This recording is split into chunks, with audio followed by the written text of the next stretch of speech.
Hi, you guys. It's me, Mariah. How are you? If this is your first time seeing my face, hello. Nice to meet you. Please consider subscribing and liking this video. It would really mean the world to me. Also, if you have any comments and opinions you would like to leave down below, I welcome everything, okay? So I just want to go ahead and get into this video because I feel like this is a more of a serious topic and one that I hope a lot of people are discussing and wanting answers to. So recently, advocacy groups have filed a complaint against the migrant detention center in the U.S. alleging medical neglect and a lack of virus safety measures. Now, what this article is referring to is the ICE whistleblower from Georgia. Her name is Dawn Wooten, who came forward and said a lot of illegal immigrant women that are being held at that detention center are receiving hysterectomies without any knowledge as to why they have to have one. So let's continue on in the article. The complaint condemns the practices and conditions at the private Irwin County Detention Center in Georgia. It is based on the allegations of a whistleblower, a nurse identified as Dawn Wooten. She worked at the center, which houses immigrants detained by Immigration and Customs Enforcement, ICE. As part of her complaint filed on Monday, Ms. Wooten expressed concerns about the high number of hysterectomies performed on Spanish-speaking women at the center.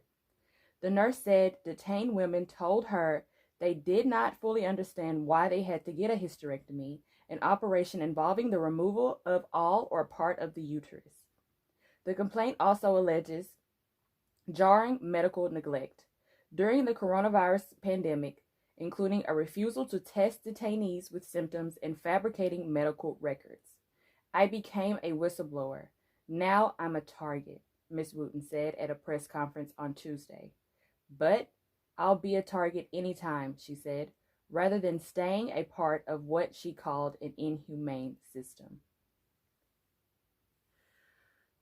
So, for a long time over history, there have been these malpractice situations that make a lot of people scared to trust doctors, and especially it makes people that are minorities afraid to trust doctors.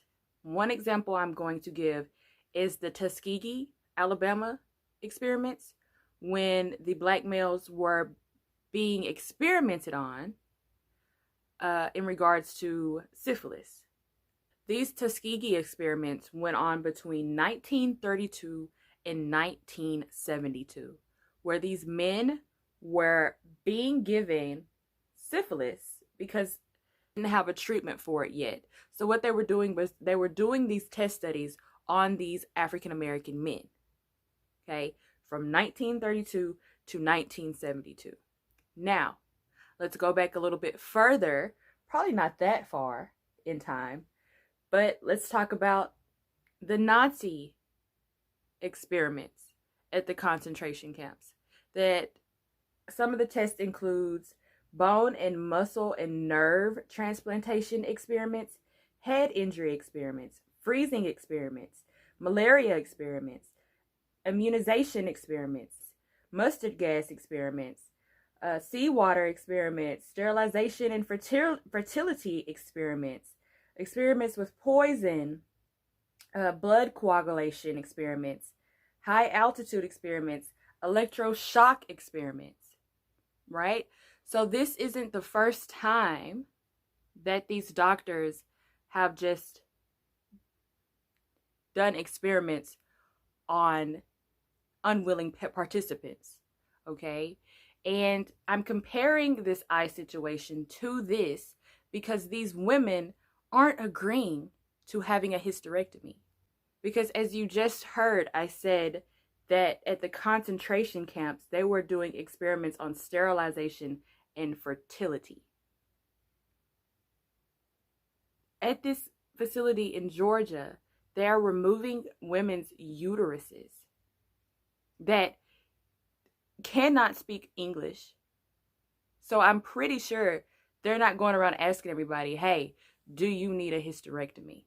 Also, why are they offering them hysterectomy? If this is supposed to be a holding facility for them to go back to Mexico, why are we removing their uteruses? Immigration detention centers in crisis. Project South, the Georgia Detention Watch, the Georgia Latino Alliance for Human Rights, and South Georgia Immigrant Support Network filed the complaint on behalf of detained immigrants and Ms. Wooten. The complaint has been filed with the watchdog that oversees the Department of Homeland Security, which is responsible for ICE. According to campaigners, there are between 500 and 800 individuals at the center currently, where bed capacity is 1,200. Statements released on Monday, ICE said it was taking the allegations seriously and was firmly committed to the safety and welfare of those in custody. The agency told the BBC that anonymous, unproven allegations made without any fact-checkable specifics should be treated with the appropriate skepticism they deserve. In response to allegations about COVID-19 safety, an ICE spokesman said ICE epidemiologists have been tracking the outbreak regularly, updating infection prevention and control protocols, and issuing guidance to ICE Health Service Corps, IHSC, staff for the screening and management of potential exposure among detainees. The BBC has contacted LaSalle Corrections, the private company that runs Irwin County Detention Center, for comment. So in this complaint, the complaint details jarring accounts from detained immigrants and Ms. Wooten regarding the deliberate lack of medical care, unsafe work practices, and absence of adequate protection against COVID-19. It summarizes the disclosure Ms. Wooten made with DHS's watchdog and quotes unidentified detainees extensively. Allegations included refusal by the facility to test symptomatic detainees, failing to isolate suspected cases, and not encouraging social distancing practices. In a written testimony submitted to Congress in July, LaSalle Corrections said its facilities had been tracking the outbreak regularly, updating infection prevention and control protocols. The complaint also said that Ms. Wooten and other nurses were alarmed by the rate at which the hysterectomies have occurred at the center. Ms. Wooten alleged that one doctor removed the wrong ovary from a young detainee and that everybody he sees has a hysterectomy. We questioned among ourselves, like, goodness, he's taking everybody's stuff out. That's his specialty. He's the uterus collector, she said in the complaint. One detainee interviewed by Project South likened the center to an experimental concentration camp, adding it was like they were experimenting with our bodies. Other allegations include delaying medical care for detained immigrants. Ms. Wooten alleged that it was common practice for the sick call nurse to shred medical request forms from detained immigrants. Project South lawyer Priyanka Bhatt said on Tuesday there have been reports about issues surrounding women's health at the facility going back several years, including lack of prenatal care. Allegations of unsanitary conditions at the center's medical unit were included in the complaint too. In a letter, another immigrant described the medical unit as being dirty and with animals like ants and insects with only one bed, toilet, and sink. So to read that and to hear what is allegedly going on at these facilities is truly heartbreaking, and it makes you question other ICE holding facilities as well, because just because it was a whistleblower at this certain facility doesn't mean that other things like this aren't going on at other facilities, you know. And I know some people would kind of shrug it off like it's no big deal because they are, you know, illegal immigrants. But imagine if this was actually going on to women, you know, actual American women that go to the doctor for a routine checkup or something, and a doctor says, hey, by the way, we got to take your uterus.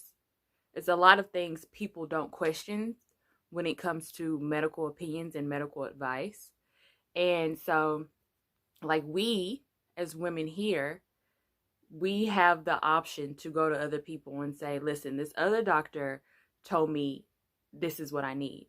We can go for a second opinion. These women, they can't go for a second opinion.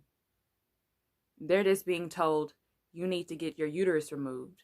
If they're even being told that, and not, well, their uterus, essentially, they're going through with these hysterectomies where once you go through a hysterectomy, that automatically puts you through menopause, and then you can't have children anymore. There's a lot of things that go with having a hysterectomy, okay?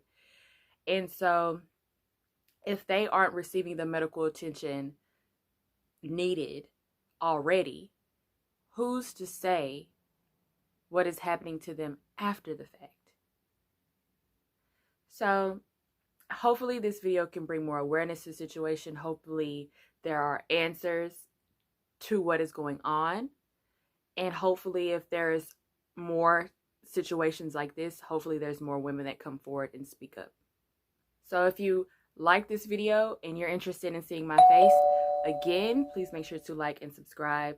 Remember to leave your comments down below, and I will see you guys in the next one. Bye.